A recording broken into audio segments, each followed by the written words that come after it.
Welcome, everybody, to the American Space Museum. I'm Mark Marquette. We're so glad you're with us today to stay curious. Today, we're going to celebrate the 50th anniversary of the first crew of 3 astronauts to go to our first space station, Skylab, shown behind me here in a beautiful green screen that we have in our studio inside the American Space Museum in downtown Titusville. Hope you can come and visit us someday. After all, for 20 years, we've been preserving the birth of America's space age in its delivery room, Brevard County, right here. And my co-producer and friend Marty Winkle's manning the Streamlabs today. Marty, we're just 9 miles away from the launch pads at Cape Canaveral Space Force and Cape Kennedy. They're going to launch a satellite on Friday evening, I believe. We've had some bad weather around here, but boy, it was 50 years ago when the first crew was launched to Skylab, and Skylab was in peril. We were sending a moonwalker and 2 rookies to save the space station that at launch on May 15th, or maybe the 14th. I'll correct my notes here in a minute. The meteor shield ripped off, and it took with us a solar panel. It all got fixed thanks to this tent that they inflated, an umbrella, as temperatures were soaring up in the 100 degrees, compromising food, film, all kinds of experiments. So we're going to talk about that today.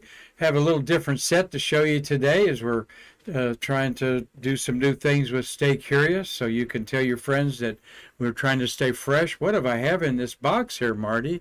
It's an invisible box even under our green screen. We'll show you that in a minute. And then I have in my hands here one of the major PR pieces 50 years ago of Skylab.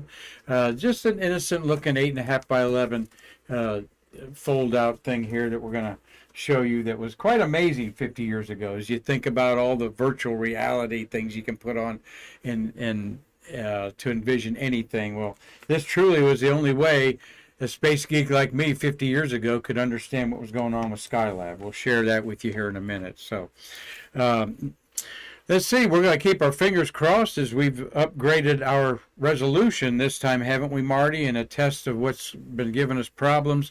If we do have a problem, we'll know it here in our studio and give you an alert that if we go off air, we'll be right back. Because this is too important. 50th anniversary of Skylab, the crew, 3 existing astronauts. Joe Kerwin of this crew is still alive. He's 91. Then you've got Jack Lausema is 87 of the crew 2, and then you have Ed Gibson of the 3rd crew. But that 3rd crew is called Skylab 4 by the engineers, Skylab 3 by the media. And this is a confusing chapter of crewed space history, Marty, and we're going to help you all sort it out today on Stay Curious. Let me get a little cup of coffee there. Got my Skylab button on. This is a 50-year-old authentic button from the mission.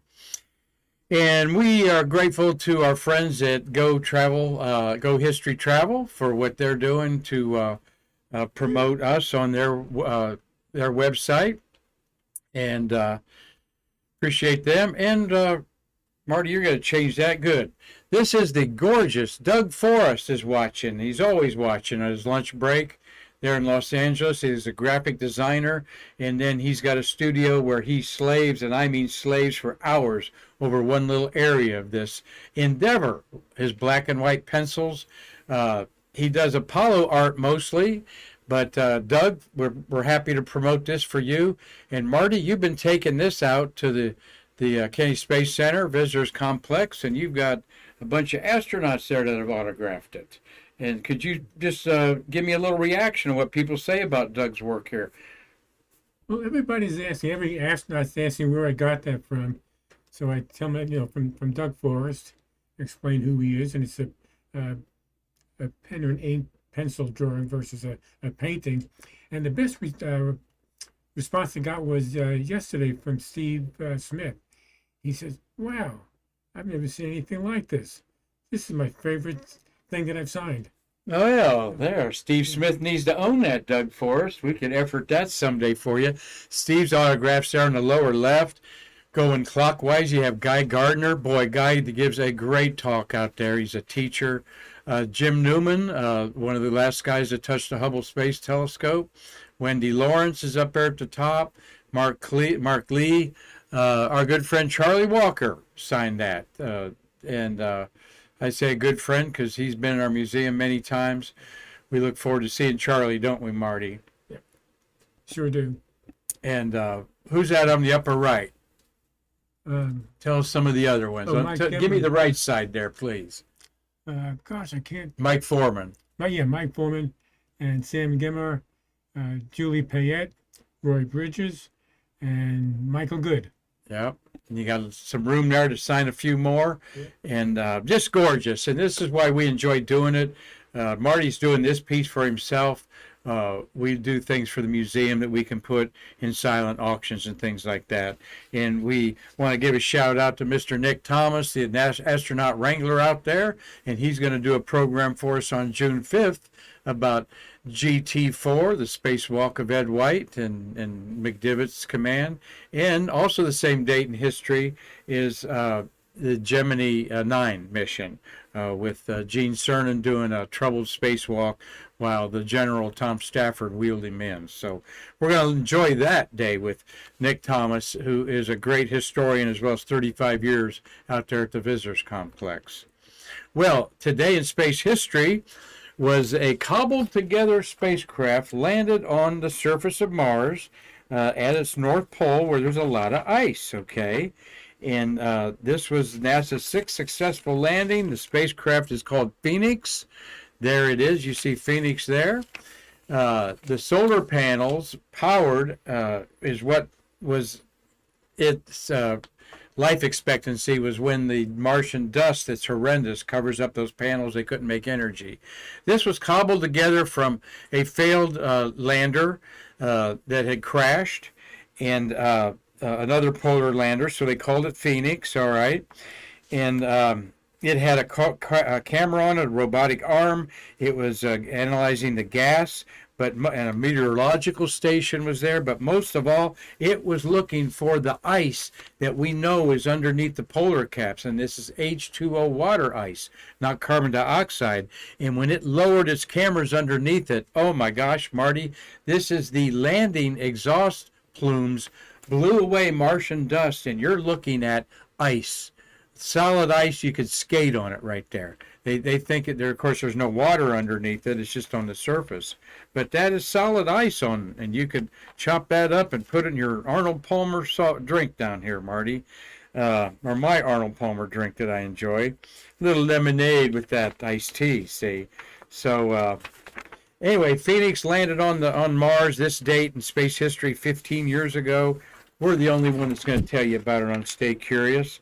The costs were reduced because it was cobbled together from a couple missions that didn't work out, like the Mars Scout program. It was a $420 million total program. And why haven't we been back in 15 years to land at the pole and start digging this ice up and seeing what we can do with it as far as making water and fuel? Well, today is space history also that we love to talk about. Is JFK delivered his famous moon speech. Now, wait a minute.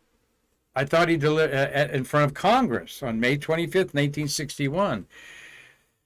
But you're going to think of, wait a minute, in September 62 at Rice University is when he said in Houston, we choose to go to the moon speech that we hear all about. Yes, that's true. But Kennedy proposed going to the moon a year and a half earlier to Congress. He addressed Congress dominated by Democrats 4 months earlier on January 30th, 10 days after being sworn in. All right. And then you had domestic problems, the perilous world situation with the Cold War and the Bay of Pigs in April 1961 invasion that failed. All right. Yuri Gagarin's shocking one-orbit flight in April 61. And then NASA had 15 minutes of spaceflight in May 61 when President Kennedy said, we believe this nation should commit itself to achieving the goal before the decade is out of landing a man on the moon and returning him safely to the Earth. No single space project in this period will be more impressive to mankind or more important for the long-range exploration of space, and none will be so difficult or expensive to accomplish. And we did it, President Kennedy. We did it twice. We did it in July 1969 and then again with Apollo 12 in November of 1969. And we didn't hear anything more from the Russians, the Soviet Union at the time, the communist nation, about going to the moon. They said, we weren't going. We actually want to build space stations, which they did quite efficiently. So, but such was the world peril that that Kennedy delivered 2 State of the Union messages. Okay, all right. Just 4 months apart, all right, to calm America down. And, of course, a lot of it was with the rhetoric of the world's affairs at the time. So, but we want to remind people of that, and that all culminated with this space station here that was built and launched in one single, the final Atlas V rocket launch. That's why I got Atlas V rocket here. It's really not crooked. Don't know why that looks that way, Marty, but he's going to do some. Oh, we got the camera, might be a little crooked there. So it's not an earthquake happening. Marty's going to shake me around here a little bit. But the Skylab poster I'm going to show you at this time was actually in 1966 was a forebearer of this Skylab. And as I'm going to show you here, I'm going to go this way. Let me go back to the 3. Here is this little publication from Martin Marietta. They were the contractors out of Denver for Skylab. And then I got this in the mail as a kid. And then I open it up, and there's more details about the Skylab and how they're going to launch it, and then launch the crew on 2 different, the Saturn V and the Saturn V. And then I open up more, and you're going, ooh, goody. Now we have a green screen, so yes, there's a lot of green and blue in this. It's not translating. But then you open it up like this, and voila, you've got the space station with an astronaut in an EVA there. All right, there, I tilt it there. So, and on the back side, again, is all that information that I was folding out. So as a kid, and it's hard to see, but at the detailed top there you see every experiment's outline. It took an hour and a half to read all this and digest it. All right, 50 years ago. But boy, you could just, hey, you want to know about Skylab? Okay, here, take it home, check it out. All right, bring it back, because I'm going to save it for 50 years and put my stuff there. Now, of course, we have an international space station that for 22 years has continuously had humans occupying it. 11 humans are on it right now. And back in the 90s, all right, this was the information about the space station from the Boeing Defense and Space Group in Houston, Texas, was sending this out. And on the back was, you want to be an astronaut? And then the space station, it's all about life on Earth. And then again, you open this up, and you had a NASA, look at the phone that they're using back in the day, okay? And then you open that up for working opportunities, research, and then we open it up like that. You see more details about the space station concept, and then life inside the space station to inspire everybody to get behind it back in the day. So before it was called it's called the Space Station, then it was called Space Station Freedom, and then it evolved into the International Space Station. And the birth of it all is this baby behind us, which was actually a 3rd stage of a Saturn that was hollowed out, and it was so cavernous and huge, it had to have been fun to be in. So, well, we're going to show you a picture of one of the architects behind the space station, Mr. George Mueller. All right, and George Mueller was a leader of NASA's human spaceflight programs in the 60s. He died in 2015, okay, but he's another one of these people that I'm learning more about by bringing Stay Curious to you, and what an important figure he was. He's up there at the board right there, and would you believe it that in the audience is President John F. Kennedy. Marty's going to do a little arrows there for us. JFK with a furrowed brow and a concerned chin look there, hand on his chin. Beside him is Jim Webb on the right there. That's right, Marty. And Debus is the second guy down. And George Lowe is out in the end. George Lowe commanded a lot of respect in Houston for his decision making as over the manned space flight program with Mueller. And that is, of course, Werner von Braun. Thank you, Marty, there. And look at the VAB in the foreground. I was looking at this with our director, Karan Conklin. Could that be our VAB that we have in our Apollo gallery? And then can you all spot the Secret Service men? Duh. Look at them all in the back there. You got 4 Secret Service guys at one of the most protected installations in America. Of course, they just wanted to see all the sights here and stand next to those big rockets and stuff. But this is among there is Hugh Dryden, General Leighton Davis, and Senator George Smathers. All important people. Robert Siemens is another one. He was the assistant director under James Webb. I think that's the gentleman just to the right of Webb sitting there. Mueller effectively created and headed the Office of Manned Spaceflight that is now under Artemis, called the Human Operations and Exploration Mission Directorate. All right. He, like Chris Kraft, his flight director, really created the position because there were no one that had that kind of job.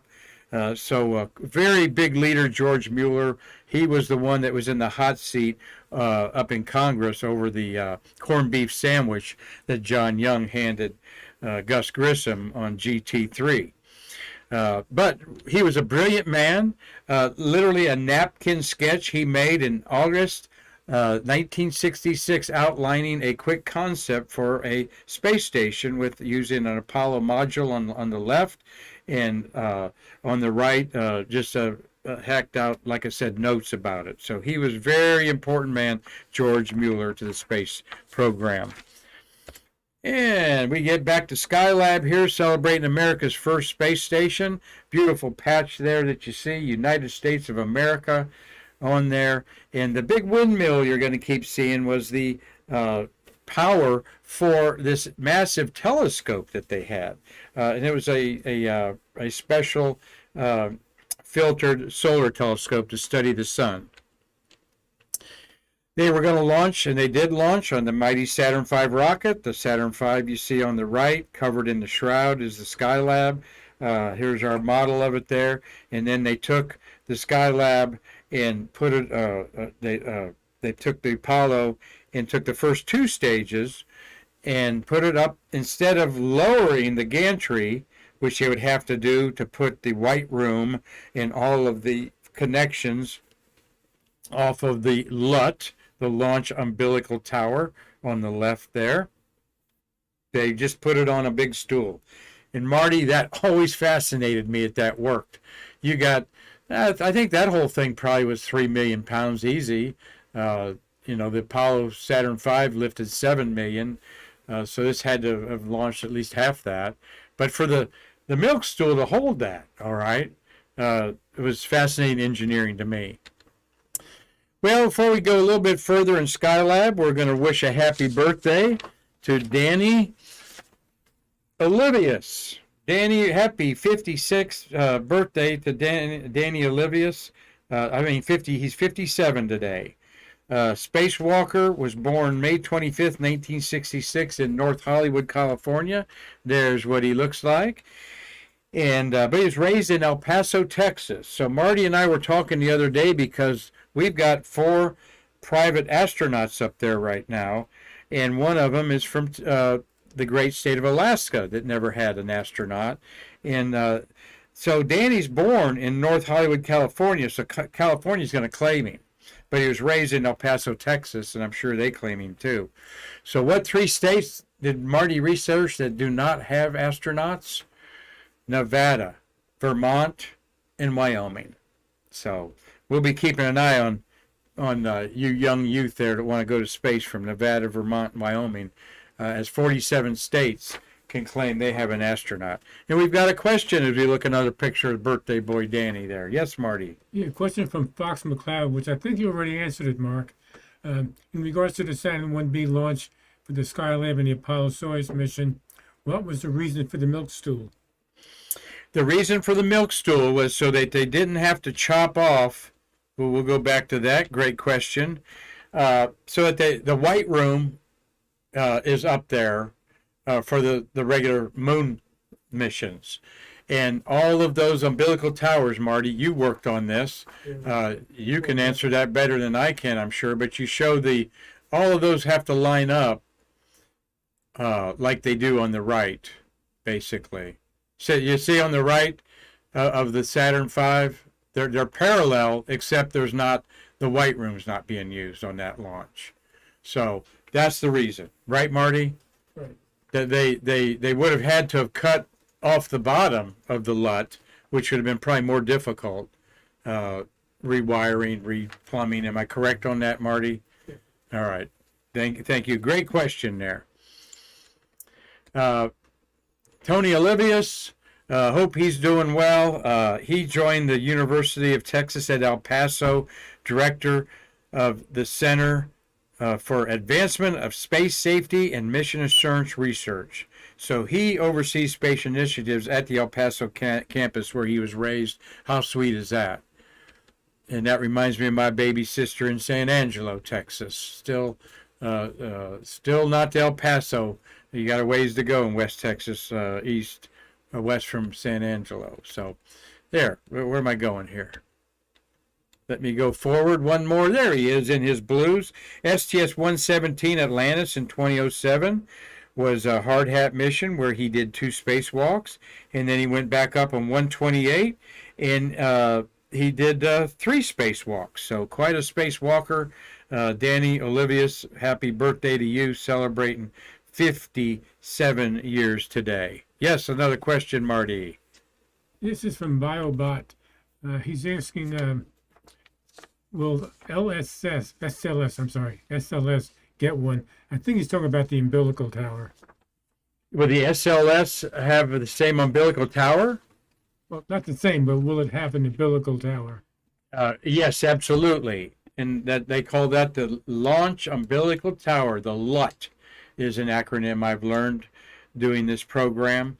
And we may put up a picture for you there and talk about that tomorrow on Future Fridays, Marty. Make a note of that. We'll show a Mark Usiak photo where you'll see the gantry all goes out there. With Skylab, everything was out there. The whole LUT and the service tower was out there. And they took the Saturn V, of course, on the crawler. Well, the idea for Artemis is the LUT is attached to the crawler. All right, and they go out together.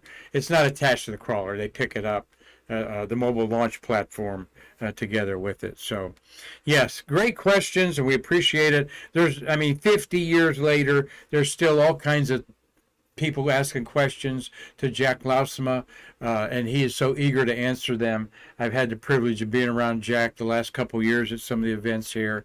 And Marty, they just love talking about it. We've heard Jack talk at the Astronaut Encounter, so lucid, so detailed about this brief chapter of America history. Only 18 months, 3 crews went up about 3 months apart, and we stayed 28 days on the first one, then 56 on the second one, and then we went 84 days.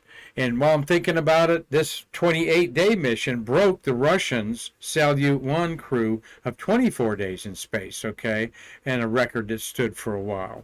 Well, let's get into Skylab as we're looking at this beautiful photograph taken by Tom Usiak. I enhanced it a little bit for you there, buddy, just to throw some color in there. But this is a film photograph, about a 600 millimeter lens, so sharp I could read USA and the United States and NASA on the side of the Saturn V rocket. The last launch of it was on May 15th. Let me get my notes there. 1973, of course. Where'd we go? There we are. My Saturn V notes. A popular moonwalker, and as this went up, about a minute into the clouds is when the aerodynamic pressure ripped off the side of the Skylab in that black area and took out the micrometeorite shield and the solar panel. So veteran Apollo crew had to put their heads together to what they were going to do about this. All right, we'll tell you about that in a second. This was the Skylab 1. All right, this was uncrewed. This is the Skylab going up, and this is my way of showing you again the inside of it. It was a third stage of the Saturn that they hollowed out, built this workshop in it. It was actually called the Skylab Orbital Workshop. The big windmill on the left was the power and facility for a solar telescope that Ed Gibson wrote one of the definitive astrophysical journals about the sun on that, as he was an astrophysicist. The command module attached on the left, think about this. We'd only flown a command module to the moon and back. And the longest missions, I'm going to say, were 3 days there, 3 days back, 3 days around the moon. So 10 to 11 days. I think one of them may have pushed 12 days, Marty, on the command module. Well, they're going to keep the command module up there for 28 days, and then for 2 months, and then push it up to 3 months. All right, would all the facilities work there? Would they couldn't do a rotisserie to keep things kind of even thermal temperature. So this was an engineering not problem, but engineering challenge to keep the command module and the service module alive up there, and they had no problems at all doing that. Well, the Skylab 1 crew is Skylab 1. Pete Conrad, Moonwalker and Apollo 12, Gemini 12 veteran. And then you had rookies, Kerwin and Whites. By the way, Kerwin is 91 years old, and we saw him at the Hall of Fame celebration a month ago, and he was in great shape and told a lot of stories at the 50th anniversary of Skylab panel that they had. Well, the 3 crewed Skylab missions were officially designated Skylab 2, 3, and 4 by the, let me go this way, by the engineers.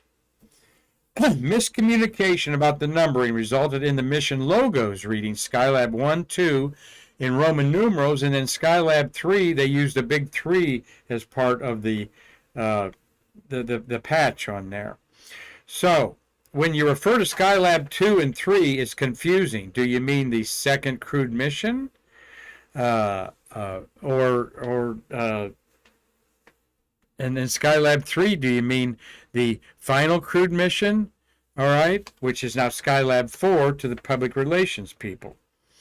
So, but here are all the firing room access badges clearly. 1, 2, 3, and 4. 1 is the orbital workshop. 2 is the mission that was launched 50 years ago today with Conrad, Kerwin, and Whites. By the way, Kerwin and Whites never did fly in space again. They had to figure out, after the March 14th launch, they had 10 days to figure out what they were going to do. All right? And that was a lot of fun. Here is the crew, and they're in their Skylab uniforms that they wore, their flight suits, which had to be fireproof, and that's why we think the color. Our collections manager, Nick Enix, has checked this out, and he thinks that the fabric, when it was treated to be fireproof, changed to this color, and they kept it that way. They got kind of a turtleneck sweater underneath there, and we are privileged to have in our museum who we call Bob Smeet. This is Bob Crippen's Skylab Medical Experiment Altitude Test. That is what Smeet means. There you see in the background is the Skylab 1 crew patch that is on a piece of wood, and Joe Kerwin gave us that, and he writes on the back that this was hanging in the crew quarters during their mission. And we actually have it on the floor behind there, Marty. I picked it up for this picture. But what I also love is Nick Enix, our wonderful collection manager. He found the Smeet crew patch that has Snoopy on it there, kind of in a stranglehold, as Bob Crippen, Bob Coe, and I know who it was, Thornton, were the 3 astronauts who spent 28 days. I think they actually spent 58 days in the SMEAT altitude chamber test with everything in a replica of this in there. So we're very proud to have this, and we heard from Bob Crippen the other day as he sent a video with his respects to the late Hugh Harris, and you're looking good, Bob, and at age 85, and hang in there. That's his handprints too, by the way. They're in bronze, the only place in the world you can put your handprints on those. I'll bet you did, Dave Stange, when you were here. And there's proof that that belonged to Crip. This is the trousers that we have hanging there. The date of assembly, all kinds of, the shorts are even in there, trousers and shorts, manufactured by Nelson and Company in April 1972. Well, there is Tom Usiak's beautiful evening picture of the S1B on the milk stool, if you will, from a different angle than we were seeing. The LUT is the red structure on the right, and the service structure is on the left. All right. Well, the fix they had to do for Skylab involved making a paracel. They determined, and a guy named Don Arabian in Johnson Space Center, Mad Don Arabian was one of the leads to figure this out. He was a big troubleshooter for NASA. He said, well, we know where it's ripped off. Let's put a cover over that area. And we could do it because they got a porthole that they were going to pass things in and out safely, pressurized on one side and then the other. So let's do that. And that's what they did, but they had to make the thing. So here we go. Here are the guys figuring it out. All right. I love this photograph of them looking over the mission plan before the launch, how they're going to do this fix. That's Joe Kerwin on the right there. I'm moving my Saturn V. He's rocking a pipe there, folks. All right. Smoking a pipe in public there. Maybe with a little Captain Black in there. Cherries, what my dad liked to have. On the left is White's, okay. And of course, there's Pete Conrad, like, now I've been to the moon, guys. This shouldn't be too hard to figure out, okay? Ashtray, briefcase laying there. And in the back is Alan Shepard, all right, with a mask on because they're in crew quarters. And, of course, Alan Shepard been on the moon as commander of 14, and Conrad is commander of Apollo 12 there. So, boy, beat a fly on the wall there to hear what was talking on there. But they had 10 days to figure out how to implement the fix that was going to be made by Houston. And here is the fix. There's a seamstress on the left. Everybody's getting in the act there. As that fabric, the notorious orange fabric, is something that you space geeks ought to have on your bucket list of things to own. And I'm going to show you the card here in a minute. But there it is at Johnson Space Center, deployed out.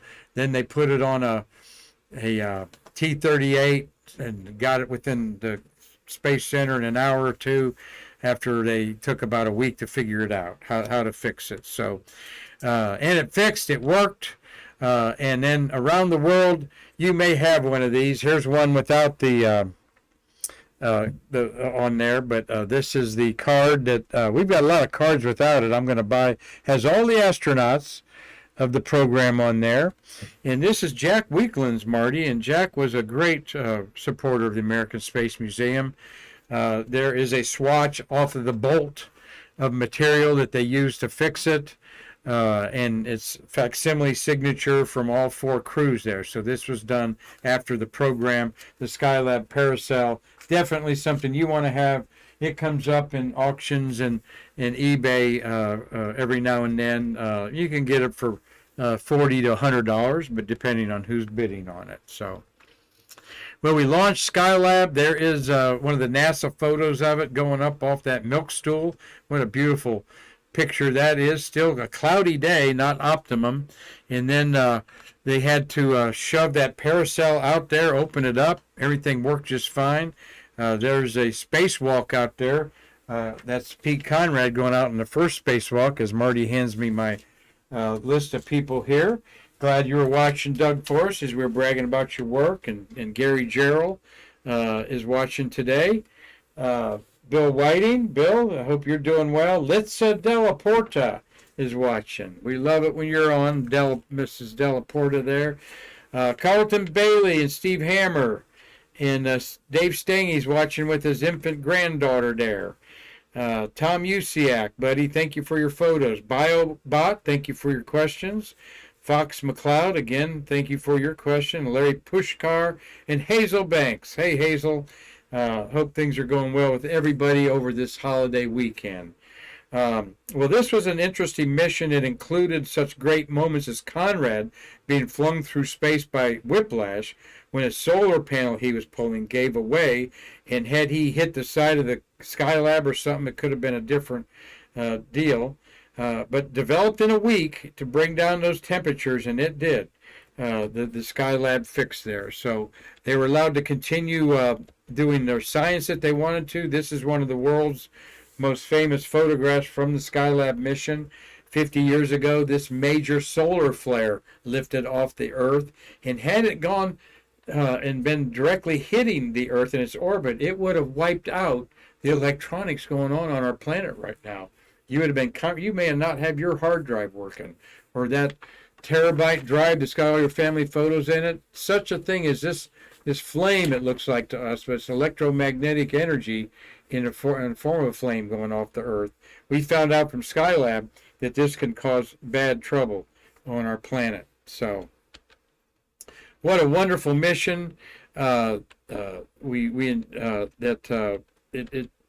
that the shuttle would have been built in time before it fell back to Earth in 1979. We could have had a lot of history more behind it there, but we didn't. But we learned a lot, and some of that we learned that we applied to our International Space Station.